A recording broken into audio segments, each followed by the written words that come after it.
Imagine you're the CEO of Brambleberry.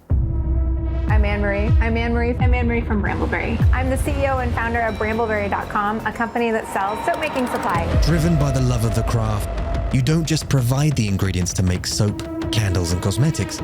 You also teach people how to make them. As your company grows, you face a series of challenges. 1. A devastating flood that wipes out your entire warehouse inventory. 25% of it was gone. I found myself $282,000 in debt. 2. A website transition that cost you 40% of your Google traffic overnight. We launched that website literally within a day. 40% of our traffic to Brambleberry.com completely evaporated. 3. A global pandemic that disrupts your supply chain and forces you to adapt quickly. Can't get anything in. Nobody can come to work, right, in any of the factories we buy from. The question is, how will you navigate through these trials and transform them into opportunities for growth and success? This is exactly the story of Anne-Marie Fayola, the founder and leader of Brambleberry. Welcome to Top CEO. I'm chatting with Anne-Marie Fayola, founder and CEO of Brambleberry. And Anne-Marie, take me through the moment, and maybe to start off with, we'll go back and look at how you got here. But the moment when you discovered that you had a successful business, it's a $3 to $5 million business, and where you're storing all of your inventory, something shocking has happened. Take me through the moment where, like, what that was like. What did you discover when this flood hits your literally warehouse? And figuratively a flood? Yes. So Brambleberry's been in business for a few years at this point. We are fulfilling all of our orders and shipping all of our orders out of our Bellingham warehouse. We have about 10 to 12 employees, and like every day is hard and stressful, but like I had no idea how hard and stressful it could get. Our landlord at the time needed to do a little bit of building work. And so he said, hey, I'm just going to do some building work, just a little hole right here. Da, da. And then it rained really hard that night. And that hole that was in the floor let all of the water that should have been going down, say, the alley, up into our building. And of course, as a new business, I didn't even think about where my inventory was being stored, right? It's on the floors. The computers are all on the floors, right? Because that's back when you actually had computers that were like big. They're all on the floors. Okay, sure. And we walk in the next day and there's just water up to here. And I sell raw materials to manufacture soap and toiletries. There is nothing that you can salvage from that. Once it's been touched by water that should have been, underground and going through an alley, you can't sell that stuff. It's not cosmetic grade anymore. So I was like, To give a sense of perspective, like how much inventory and was there, how much computer space in I don't know, units or dollar terms to sort of walk in the morning and it was like see what 25% of all of our inventory. So like think about bottles and lotion bases and soap bases and just it's right. So we're stacking it as high as we can, but the whole first layer is all gone. And the warehouse itself wasn't all that big, maybe 2,000, 3,000 square feet. And so 25% of it was gone. And the landlord said, not my problem. You should have been stacking it on pallets. And the insurance company said, it is the landlord's problem. We're not paying for it. And meanwhile, I had to figure out how to replace all that inventory. And so then I just put it all on credit cards and hoped against wild hopes and prayers that I would be able to pay it off over time. Okay, and so you had and you had to replace it. You had orders still coming in that you needed to ship and fulfill. What did you do? You took the products that were up higher that weren't affected by water and you shipped those, and then you tried to quickly go back to manufacturing for and then we out of stock stuff, right? Hey, we're so sorry, it's out of stock. But that's how when I was 27 years old, I found myself $282,000 in debt. I mean, and that's at 27 years old. Like there is no one coming to save you at 27 years old when you've got $282,000 in debt because of what seems like bad business choices. And so that's when I was. It is, but it's not your fault, right? It's not your fault, is it? Is it your fault? Did you beat yourself up over that, or how did you manage to move on? Because at that point, if you're 27 years old, I mean, also you've built a $3 to $5 million business. You employ real people. That's a lot to be excited about. Not a lot of people would foresee that you let your landlord make a hole, and that's gonna threaten the existence of your business. So what was the emotion of this? Did you just, are you just a person who can move on and you can compartmentalize? Because I don't know if I could. I'd be pretty I think mad. anger is very galvanizing. And so I got angry. I was angry at the landlord primarily. So I directed all my anger at him. And then I got really angry and decided I never wanted to be under a landlord again. And so I went and I found my very first warehouse that I could buy. And I started calling banks to see if anybody would loan me the $880,000 to help me buy this warehouse, because I didn't want to deal with that landlord, but I also never want to deal with another landlord again. It's one thing when you make your own mistakes and you own it and go, okay, I own it. I learned from it. Thank goodness I can come back from it. But it's another thing when it's not your fault and then you just have to recover.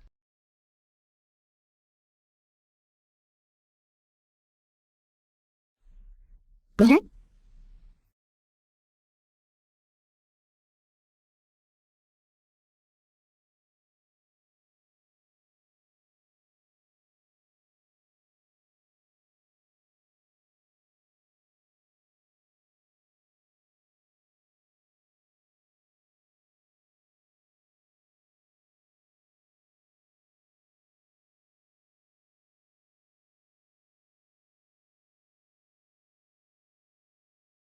Oh, absolutely. So I was actually never supposed to be a entrepreneur. I have my degree in psychology with an emphasis in corrections, and I was going to be a correctional officer. So I worked for a police department for a few years down in Lacey, Washington. I worked for a medium security prison, and then I worked for a minimum security prison as a correctional officer. And I thought, Well, that's a typical background for someone in a beauty especially entrepreneur. Yeah. Absolutely. So, I mean, okay. Yes. I really, really believed that I could help change that system, right? People don't just end up in jail because they're bad people. They end up in jail because systems have failed, society has failed, they didn't have a great family life, you name it. And I thought that I would be able to help that system. And as soon as I got into it, I realized that was pretty misguided. And I actually wasn't a great correctional officer because I believe that people are innately good. I think everybody has it in them to be great. And so I was coming home really demoralized, and I was starting to make soap every night because I had been making soap and selling it since I was about 12 years old.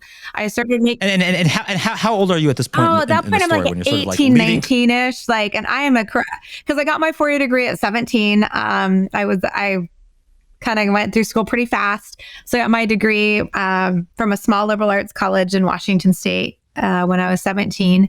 And so this is like a college or university at 17. You managed. Yeah. Wow. So that's incredibly early. Me and hard work and grit and persistence didn't exactly start when I became an entrepreneur. It started pretty young. Like I had a Franklin Covey planner when I was in 9th grade, right? Like. Okay. So the type you were is pretty high in the alphabet. Right. Might be type A. Okay, sure. So you had, and that's interesting. Sort of had this vision of how the world works. Maybe working in prisons, you had a different view, a kind of a jolt, and then you were making soap. And how did that lead to becoming? Well, as soon as I started making soap, then I realized that there was probably a bigger calling for me out there. So I quit my job. I started selling soap at farmers markets and then at like the Mount Vernon Tulip Festival in Washington State.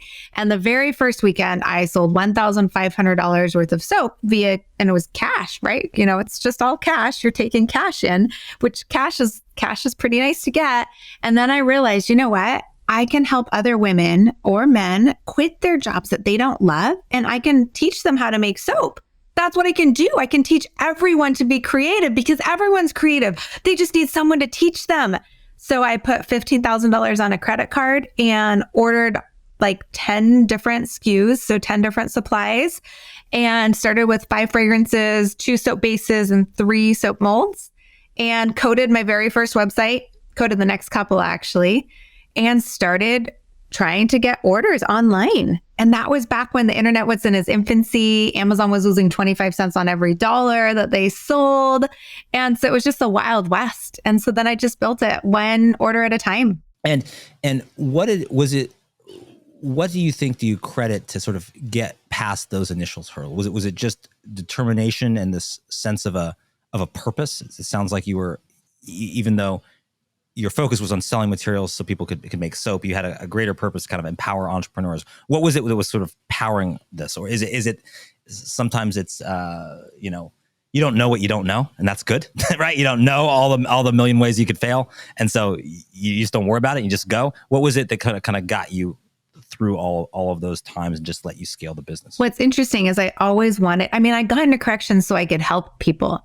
And so the idea of helping people create lives that they love was always there. It's just corrections wasn't the way to do it. And so I looked at Brambleberry when I founded Brambleberry as a way to help people create lives they love, whether it's through self-employment because they're going to start making and selling soap, or just having a creative outlet to do with their kid, having a creative outlet so they can make better products for themselves and their family and neighbors. It didn't really matter to me so long as I was helping people lead lives of joy and authenticity. And so that is really what helped keep me going every day. It was the people that said, I made this and I loved it and it was such a good experience. Or I made this and I loved it and it was such a good experience. And now I have a great part-time or full-time income that helps keep my kid in diapers, that helps send my kid to summer camp, that helps support this local nonprofit in our community. You name it. I've heard every amazing story out there, and that's what keeps me going. Well, and so, Brambleberry, was anyone doing this at the time? I mean, you're not obviously just selling soap at this point. You're selling the raw materials to manufacture soap and other toiletries.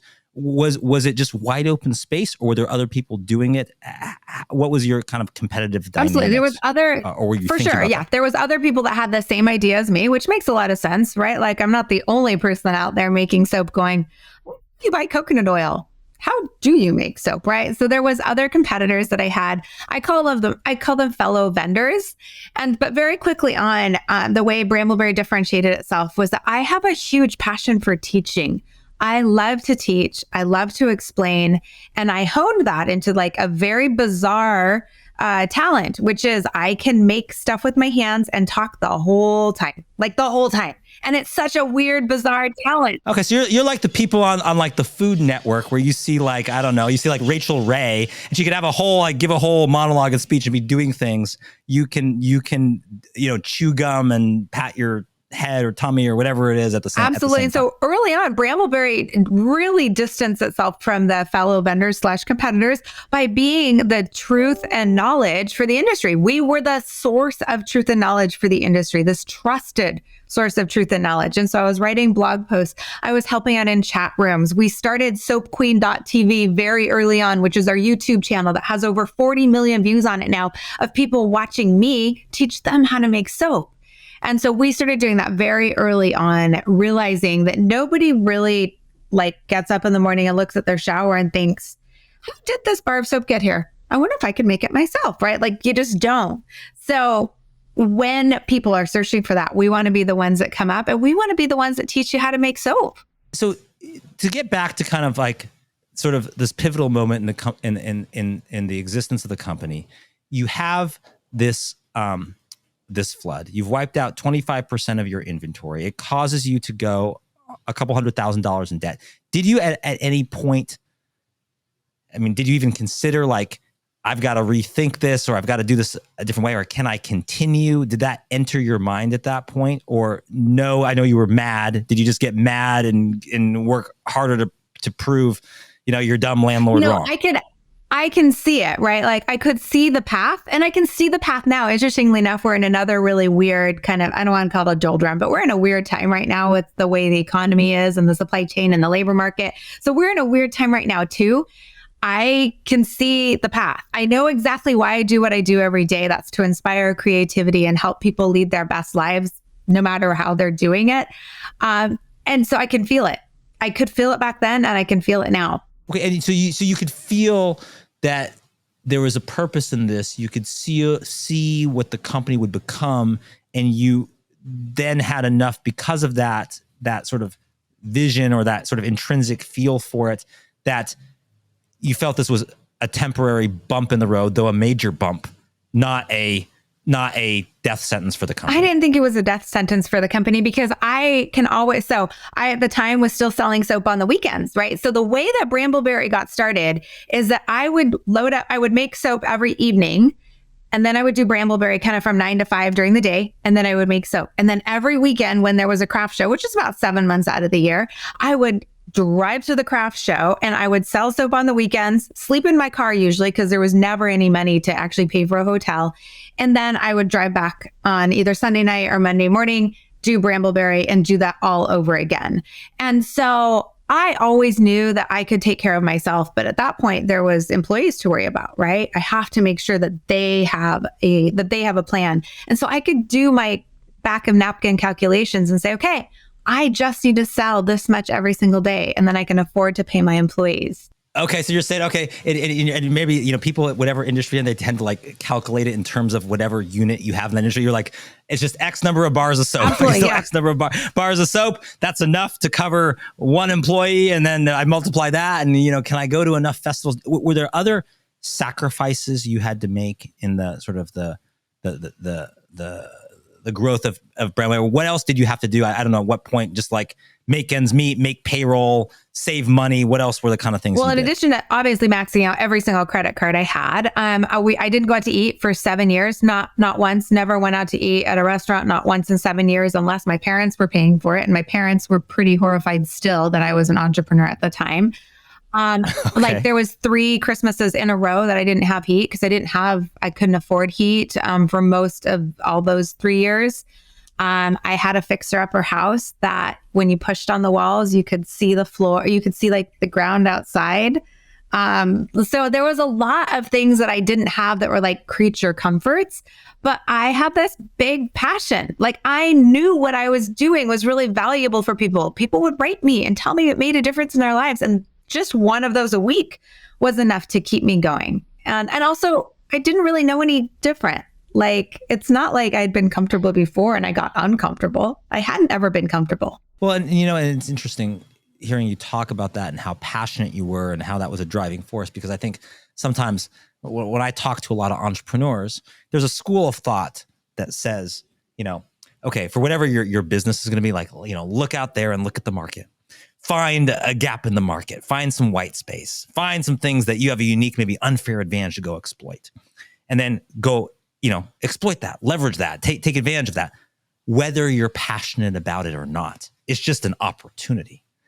But the problem is, if you're not passionate about it and you don't feel it, you don't believe it, you don't think like, gosh, this company or this product or this brand ought to exist in the world. It bugs me that it doesn't exist. It bugs me that people don't have a better way to learn about making soap and make it and improve their lives, improve their business. If you don't feel that, then when lots of other things happen, like a flood, like some other unforeseen thing, which we'll talk about later too, it's hard to get through it if you don't have that passion. But it seems like that wasn't an issue for you, because the passion was the fuel.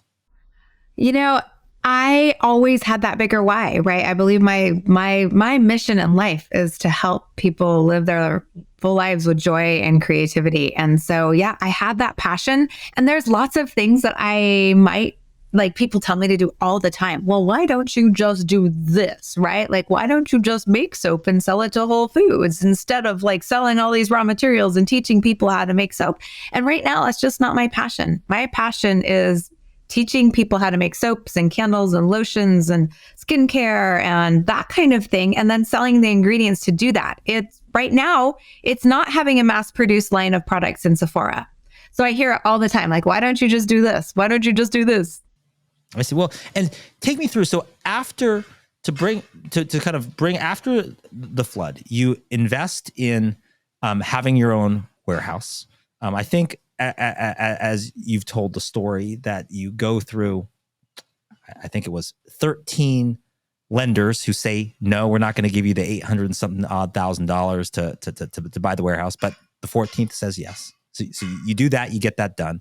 And what happens from there? How do you build back up the business and get out of debt, replace your 25% of lost inventory? What happens there that kind of fuels the growth? Those are really hard years. They weren't fun. They were rigorous. They were looking at the profit and loss by actual line items every single month and actually looking at it and going, okay, this was a good month, we stayed in budget, or this was a bad month. And if it was a bad month and we did not make the money has to come from someplace, right? So it's coming from me in some way, shape, or form.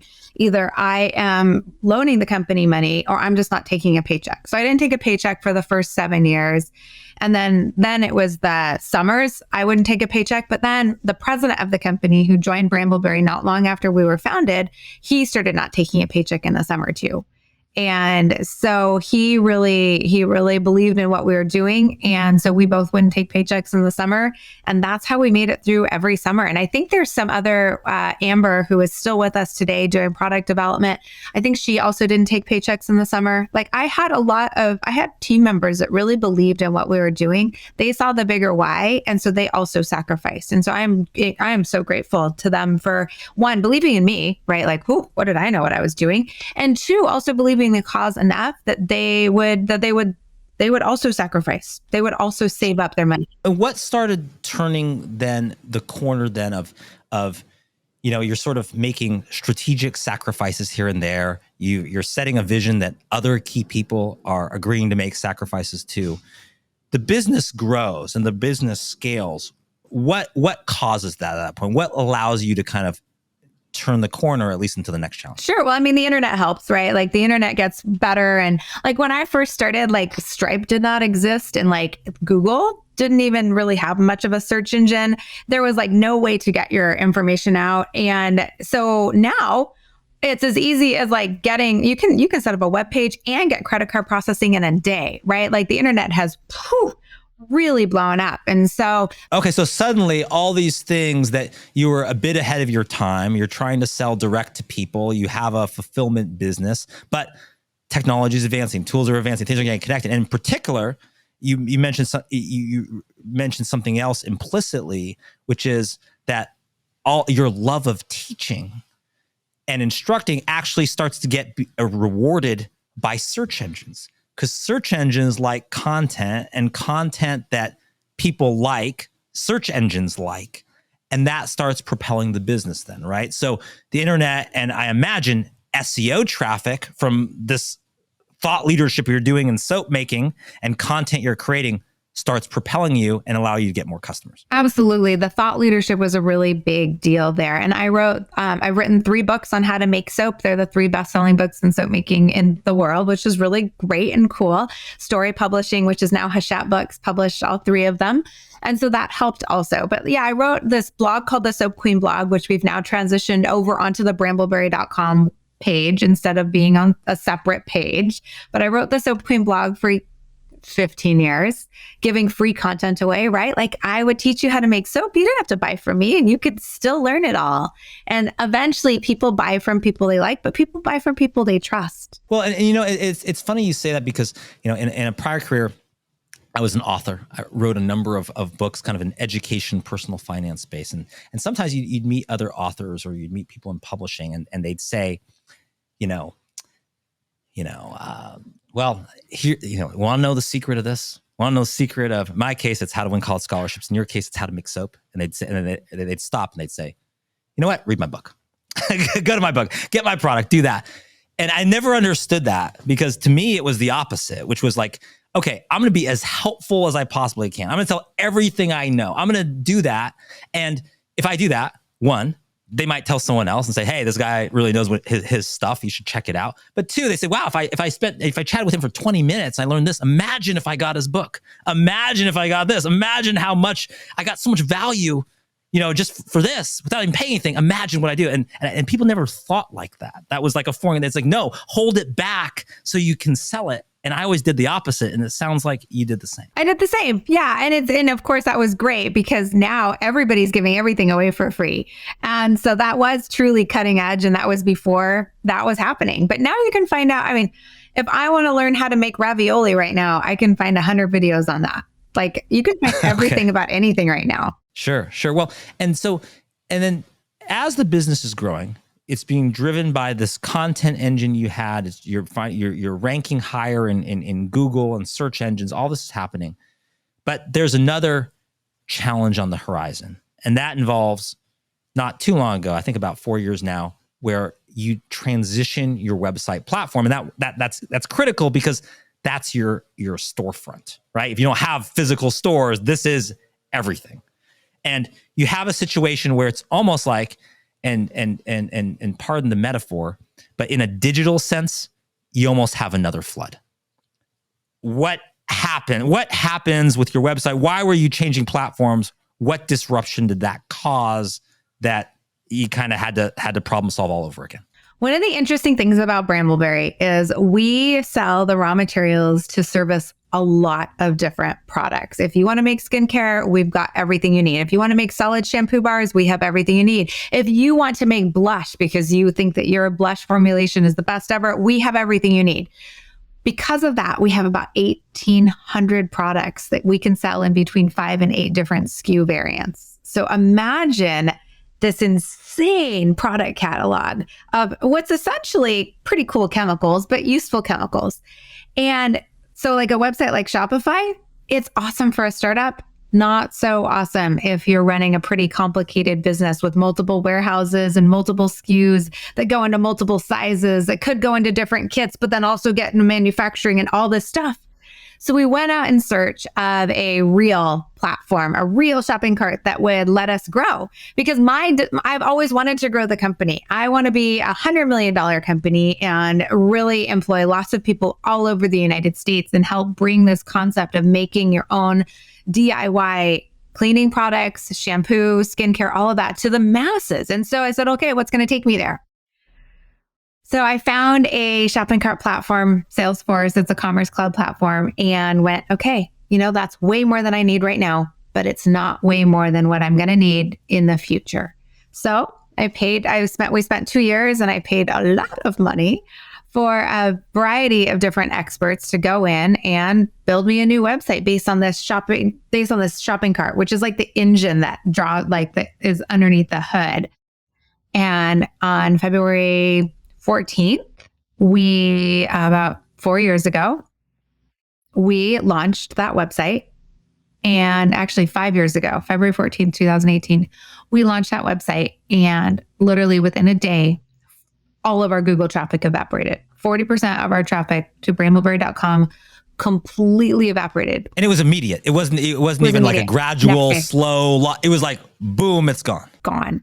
And that was because the company that we had hired to help with that SEO, that really important search engine optimization work, instead of redirecting traffic from all these years and years and years and years of content building, instead of redirecting it to the new pages that were actually like for like, they just told the Google Spider, the Google search engine crawler, hey, if someone goes to brambleberry.com /how to make lotions / what emulsifying wax to choose / just send them to brambleberry.com. Oh, they just send them to the homepage. They all of that, which is going to kill like time on site, everything else, because people are going to come to go to the link, go there and say, this isn't what I want. And they're going to leave, and Google's going to record that departure, and their time on site was low. And basically Google's going to think you don't have what they're looking for. Exactly. Yeah. So all of a sudden our sales dropped 40% in one single day. I mean, like at this point, I've got over 100 employees. It's not a joke. Like I have to, payroll is coming. Winter is coming. Payroll is coming. And then I also have to figure out what's going wrong. And then I have to pay to fix it. So 5 years ago, I burned through 100% of Brambleberry savings, went into debt again. And because I had to keep the company afloat during that time period. You do not bounce back from 40% loss in sales and not lay anybody off. We didn't lay anybody off.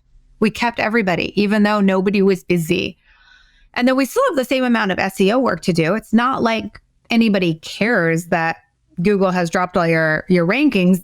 People are still finding the next video. You can't really call, you can't call up Larry or Sergey at Google and say, excuse me, just like small, I had an incompetent SEO shop, didn't forward the traffic. You mind just giving us that traffic back? Because we're actually really, there's no one you can't do anything. All you can do is try to fix it and try to see if Google will come back. And then we still had to figure out what was going wrong. All we knew is traffic was down. We didn't know why. Why is traffic down? We got back, right? And then, of course, to add insult to injury, that firm was still, the firm that did the shoddy job was still billing us for the work that they had done. So that was all very stressful. And it took a good year and a half actually to rebuild all that Google traffic and that Google relevancy and the top of mind stuff for Google. It took about a year and a half. And then that was right in time for the pandemic. Okay. Okay. So, and so you stuck with it. You had been through difficulties before. Yeah. This is just another difficulty, different name, a little bit more digital, but you got through one flood. You can get through a digital flood. Okay. You get through it. Pandemic comes and what was the effect of the pandemic on your business? Because I can imagine multiple effects of that. People are staying at home. People are doing more online commerce. People are maybe have some more time on their hands. What was the effect on the business? Was it an increase or was it a decrease? So it was good and bad. So here we spent a year and a half, like just building back. I mean, like every week, I'm literally looking at the president of the company, Norman, who's been with the company this whole time, didn't take the paychecks, 10 years ago in the summers. He's still with the company. We're just looking at each other. And it's like every... Gotta love Norman, by the way. Norman, if you're listening to this, love Norman, him. great. For him. Thank you, Norman. So yes, but okay, you're looking at each other. Yes. Look at each other and payroll's coming. And this is just 5 years ago. Payroll is coming. Are we going to be able to do it? What are we not going to pay? Can we put off the UPS bill? Can we put off this bill? How are we going to do this? So we're just barely climbing out of that. And then we're hearing about this thing in China, right? And then all of a sudden the stay-at-home orders went into place in Washington State. And I had to figure out how to get the stay-at-home orders were literally do not drive on the road. Every single employee at Brambleberry had a special license that we got from the Office of Emergency Management so that we could drive on the roads during that time period. Because literally everyone in Washington State was stay safe, stay home. So meaning there could be an uptick in demand, but you have fulfillment at a warehouse physically that has to be there, and you've got to get your people there to fulfill this. Even though you're an online business, you have physical place you need to be. And we have to keep them safe, right? Because in the early days of the pandemic, there's no vaccine. No one actually knows how you're getting infected, right? Like for all we know, the virus is literally a heat-seeking missile that's going around corners. Like people are scared to come to work. Masks, remember, were in very short supply.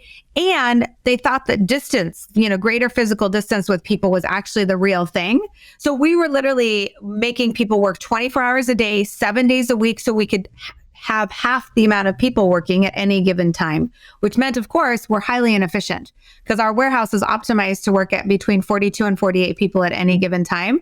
And we only have 25. So they're covering twice as much ground, so in the same time that we have people sort of going, oh, wait, we might be home for a while. What can we do with these kids? Let's make we are then facing supply chain problems. Can't get anything in. Nobody can come to work, right? In any of the factories we buy from. Like we have a soap manufacturing plant that we work with in California.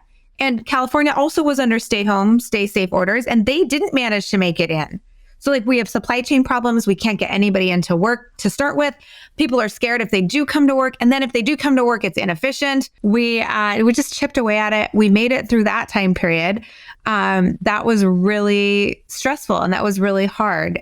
And what ended up happening was we did sell a lot of soap making kits. Lots of people did try to learn how to make soap or learn how to make bath fizzies or learn how to make lotions. And now the interesting issue that we're going into right now is that, hey, you know what? Economy is weird, right? Inflation's been really hitting people hard. Wages are an odd thing right now. So people aren't feeling like they have more money.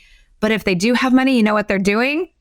They're revenge traveling. They are not spending time at home making soap.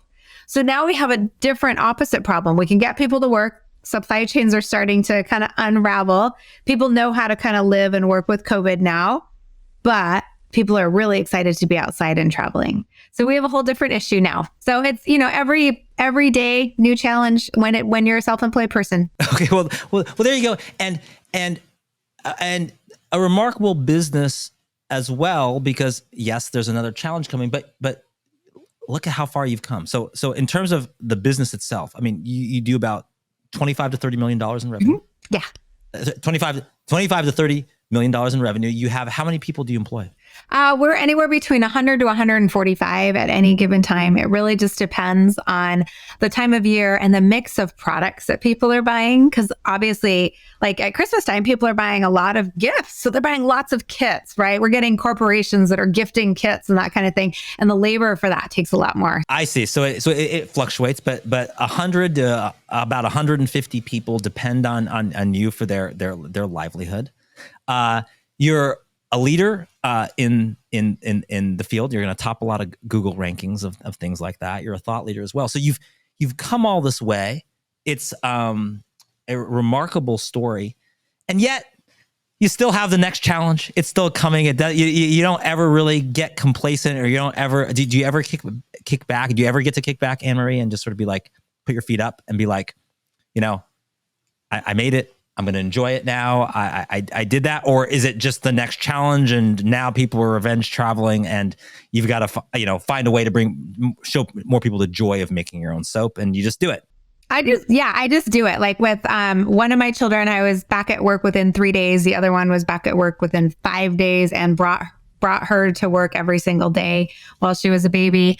But it's not a hardship. I love it. I love my job. I love that it is hard. I love the challenge. It is a joy and a gift to be able to teach people how to make soap. And I do not take it for granted. So every single day is hard and it's a challenge, but I really feel so lucky, like just so lucky to live my calling. Can you imagine yourself doing anything else? Is there anything else you could see, this alternate universe where Anne-Marie is, I don't know, are you you're a warden of a prison? Could you ever imagine that? Are you doing something else entrepreneurial? Something besides soap? No, if I'm doing anything, I'm going to be a book editor, or I'm going to be running a scuba diving shop someplace. Okay. So those are a couple other things. And where is this, maybe to wrap up, where is this all headed for you? Where do you think, if we come back and do, where are they now on Top CEO? Tom, if you're listening, that's a good idea. Let's do it. But if we do that with you 10 years from now, where do you think you'll be? Where is this all headed for you? What is the vision? You get through this little economic downturn, recession, you keep growing, you do what you've always done, is just put one foot in front of another. Where are you going to be in 10 years? Oh my goodness. I love that question, because I'm going to still be doing what I'm doing, just in a bigger way, in a bigger platform. So we're going to keep adding to what we already support. So like right now, skincare, candles, hair care, those are all new categories, and we can do home cleaning, we can do pet products, all of that. But then one of the things I really want to do that I'm very passionate about is helping small businesses manufacture their own products. Because right now, if you have a great idea for a product, but you live in an apartment in New York, where are you going to make the stuff? You know what I'm really good at? I'm good at making that stuff, and I'm good at warehousing, and I'm good at optimizing. So I really want to start doing private label manufacturing for small scale producers to do small runs for them. And then, it'd be really, really cool if I was able to warehouse their products and then pick and pack and fulfill their products. So give me 5 or 10 years. It's building a GMP compliant facility, getting all that stuff up and running. That's a really big next thing, but that's my dream. I really want to help other entrepreneurs in even more ways to be efficient, get larger audiences, and do what they're really good at. An incredible journey of building Brambleberry, a business born from Anne-Marie's passion for helping others live joyfully and creatively. Anne-Marie from Brambleberry.com. Amazing. She persevered through numerous challenges, including a devastating flood that wiped out their inventory and a steep drop in web traffic due to poor SEO management during a platform migration. Despite these hardships, Anne-Marie's dedication and unwavering resilience propelled the business to new heights, securing its reputation as an industry leader with $25 to $30 million in revenue and a workforce of around 145 people. As the COVID-19 pandemic brought new obstacles, Anne-Marie demonstrated her adaptability and commitment to her employees' safety, guiding the business through supply chain disruptions and increased demand. With unshakable spirit, Anne-Marie envisions a bright future for Brambleberry, expanding its product offerings, supporting small businesses through private label manufacturing, and empowering fellow entrepreneurs. Her story is a testament to the power of tenacity and the enduring human spirit as she continues to overcome adversity and forge a path towards success. This has been The Flood, and that is case closed.